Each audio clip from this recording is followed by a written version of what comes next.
तव कथामृतं तप्तजीवनं कविभिरीरितं कल्मषापहं श्रवणमङ्गलं श्रीमदाततं भुवि गृह्णन्ति ये भूरिदा जनाः।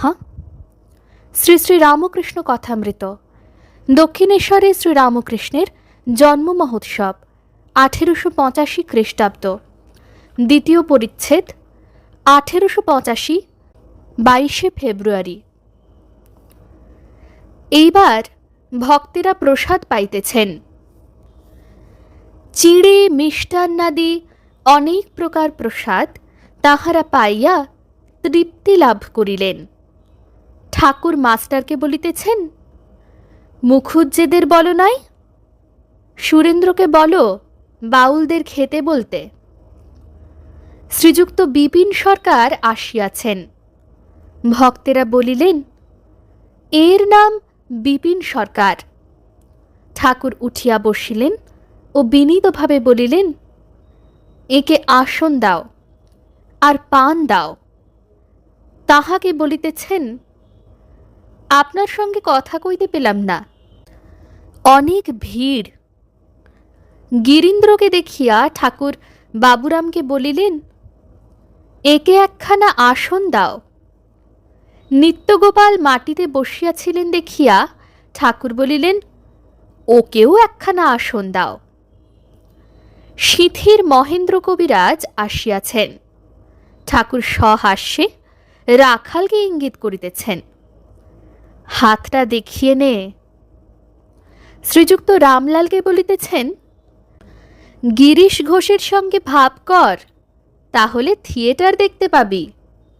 হাস্য। নরেন্দ্র হাজরা মহাশয়ের সঙ্গে বাহিরের বারান্দায় অনেকক্ষণ গল্প করিতেছিলেন। নরেন্দ্রের পিতৃবিয়োগের পর বাড়িতে বড়ই কষ্ট হইয়াছে। এইবার নরেন্দ্র ঘরের ভিতর আসিয়া বসিলেন। শ্রীরামকৃষ্ণ নরেন্দ্রের প্রতি, তুই কি হাজরার কাছে বসেছিলি? তুই বিদেশিনী, সে বিরোহিনী। হাজরারও 1,500 টাকার দরকার। হাস্য। হাজরা বলে, নরেন্দ্রের 16 আনা সত্যগুণ হয়েছে, একটু লালচে রজগুণ আছে। আমার বিশুদ্ধ সত্য 17 আনা। সকলের হাস্য। আমি যখন বলি তুমি কেবল বিচার করো তাই শুষ্ক, সে বলে আমি সৌরসুধা পান করি তাই শুষ্ক। আমি যখন শুদ্ধা ভক্তির কথা বলি, যখন বলি শুদ্ধ ভক্ত টাকা কড়ি ঐশ্বর্য কিছুই চায় না, তখন সে বলে তাঁর কৃপা বন্যা এলে নদী তো উপচে যাবে, আবার খালডোবাও জলে পূর্ণ হবে। শুদ্ধা ভক্তিও হয়, আবার সরৈশ্বর্যও হয়, টাকা কড়িও হয়। ঠাকুরের ঘরের মেঝেতে নরেন্দ্রাদি অনেক ভক্ত বসিয়া আছেন। গিরিশও আসিয়া বসিলেন। শ্রীরামকৃষ্ণ গিরিশের প্রতি, আমি নরেন্দ্রকে আত্মার স্বরূপ জ্ঞান করি, আর আমি ওর অনুগত। গিরিশ, আপনি কারই বা অনুগত নন? শ্রীরামকৃষ্ণ সহাস্যে, ওর মদ্যের ভাব অর্থাৎ পুরুষ ভাব, আর আমার মেদি ভাব অর্থাৎ প্রকৃতি ভাব। নরেন্দ্রের উঁচু ঘর, অখণ্ডের ঘর। গিরিশ বাহিরে তামাক খাইতে গেলেন। নরেন্দ্র শ্রীরামকৃষ্ণের প্রতি, গিরিশ ঘোষের সঙ্গে আলাপ হল, খুব বড় লোক। মাস্টারের প্রতি, আপনার কথা হচ্ছিল। শ্রীরামকৃষ্ণ, কি কথা? নরেন্দ্র, আপনি লেখাপড়া জানেন না, আমরা সব পণ্ডিত, এইসব কথা হচ্ছিল। হাস্য। মণিমল্লিক ঠাকুরের প্রতি, আপনি না পড়ে পণ্ডিত।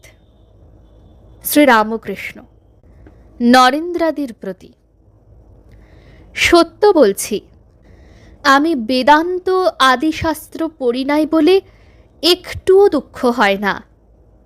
আমি জানি বেদান্তের সার, ব্রহ্ম সত্য, জগৎ মিথ্যা। আবার গীতার সার কি? গীতা 10 বার বললে যা হয়, ত্যাগী ত্যাগী। শাস্ত্রের সার গুরুমুখে জেনে নিতে হয়, তারপর সাধন ভজন। একজন চিঠি লিখেছিল, চিঠিখানি পড়া হয় নাই, হারিয়ে গেল। তখন সকলে মিলে খুঁজতে লাগল। যখন চিঠিখানা পাওয়া গেল, পড়ে দেখলে 5 সের সন্দেশ পাঠাবে আর একখানা কাপড় পাঠাবে। তখন চিঠিটা ফেলে দিলে আর 5 সের সন্দেশ আর একখানা কাপড়ের জোগাড় করতে লাগল। তেমনি শাস্ত্রের সার জেনে নিয়ে আর বই পড়বার কি দরকার? এখন সাধন ভজন। এইবার গিরিশ ঘরে আসিয়াছেন। শ্রীরামকৃষ্ণ গিরিশের প্রতি, হাগা, আমার কথা সব তোমরা কি করছিলে? আমি খাই দাই থাকি। গিরিশ, আপনার কথা আর কি বলবো? আপনি কি সাধু? শ্রীরামকৃষ্ণ, সাধু টাধু নয়, আমার সত্যই তো সাধুবোধ নাই। গিরিশ, ফচকিমিতেও আপনাকে পারলুম না। শ্রীরামকৃষ্ণ, আমি লাল পেড়ে কাপড় পরে জয়গোপাল সেনের বাগানে গিয়েছিলাম। কেশব সেন সেখানে ছিল। কেশব লাল পেড়ে কাপড় দেখে বললে, আজ বড় যে রং, লাল পাড়ের বাহার। আমি বললুম, কেশবের মন ভুলাতে হবে, তাই বাহার দিয়ে এসেছি।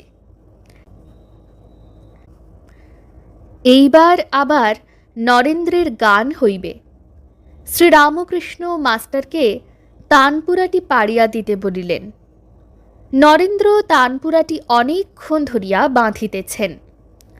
ঠাকুর ও সকলে অধৈর্য হইয়াছেন। বিনোদ বলিতেছেন, বাঁধা আজ হবে, গান আর একদিন হবে। সকলের হাস্য। শ্রীরামকৃষ্ণ হাসিতেছেন আর বলিতেছেন, এমনই ইচ্ছে হচ্ছে যে তানপুরাটা ভেঙে ফেলি। কি টং টং, আবার টানা নানা নেড়েনুম হবে। ভবনাথ, যাত্রার গোড়ায় অমনি বিরক্তি হয়।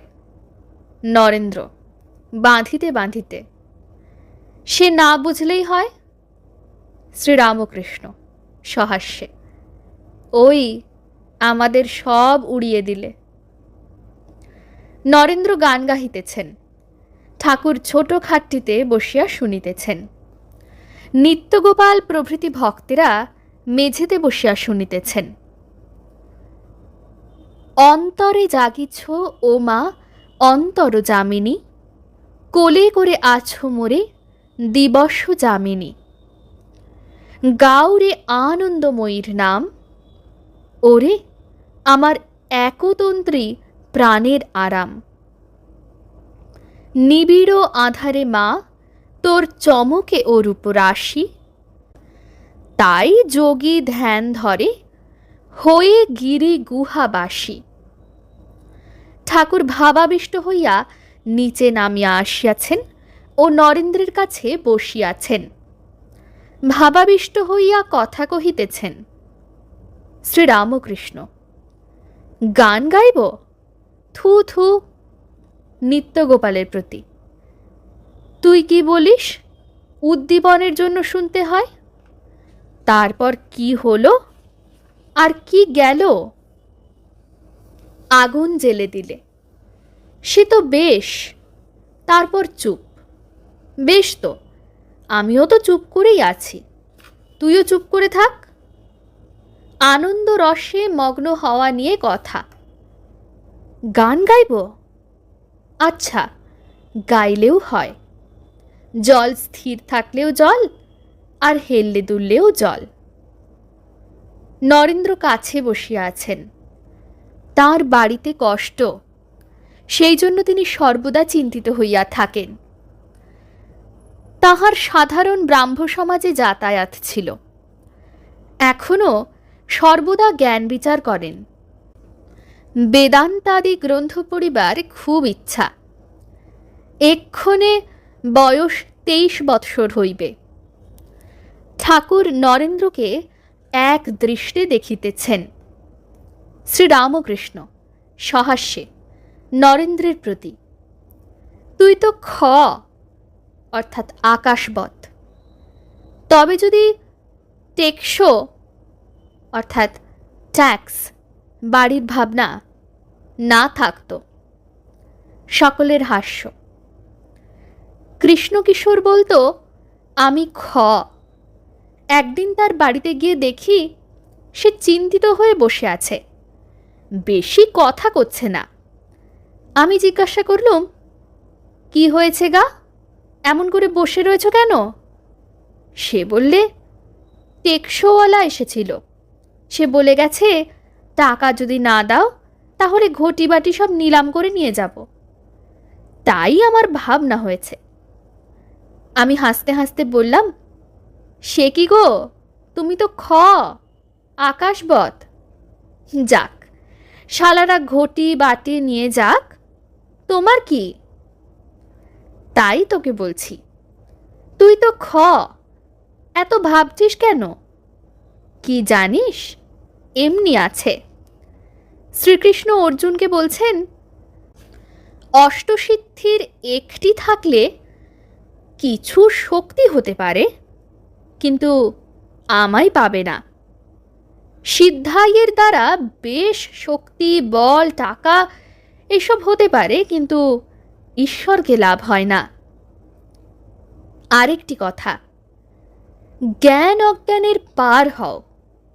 অনেকে বলে অমুক বড় জ্ঞানী, বস্তুত তা নয়।